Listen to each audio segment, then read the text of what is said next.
مدل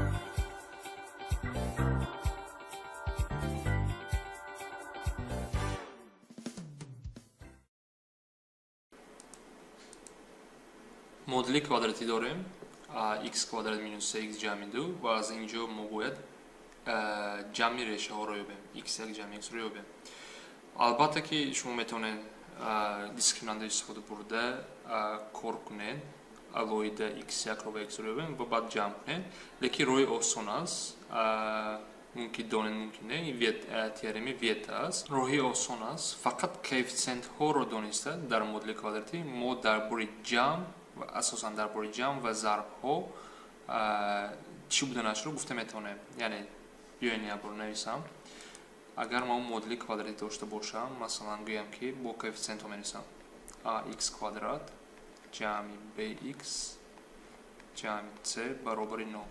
ویت میگه که ترم ویت است، یعنی x1 جمع x2 برابر با مینوس b تقسیم a، یعنی کوفیسینت x تقسیم کوفیسینت x کوادرات و منفی مینوس 2 و ضرب آنها اصلا هر دو همین رو استفاده میبرن برابر است با c تقسیم a، یعنی c همین رقم چی نباشد تقسیم a می باشد.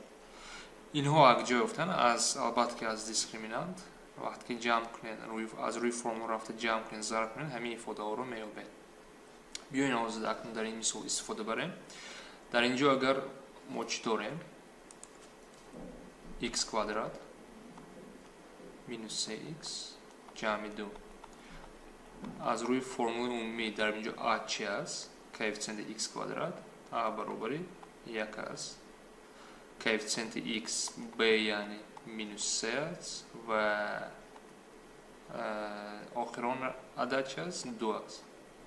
و از روی فرمول اگر ببینیم چی میگه؟ x1 جمع x2 با چی برابر است؟ مینوس b تقسیم مینوس هم وقت هست b مینوس 3 است تقسیم a که 1 است.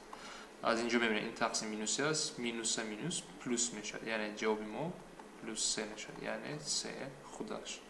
از اینجا ما چی افتیم؟ x1 جمع x2 با 3 برابر b کار کردیم دیسکریمینانت b یافتیم x1 و x2.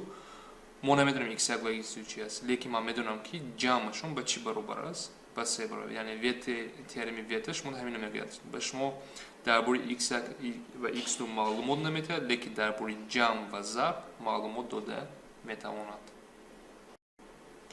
اگر با همین مدل ضربشان رو میپرسن چیکار میکردن؟ یعنی با همین سوالی که ضرب در اینجا x1 ضرب x2 از روی فرمول اگر این چی است 3 تقسیم در اینجا c 2 و a 1 است، یعنی با 2 برابر می شود، یعنی ضرب ریشه با 2 برابر است.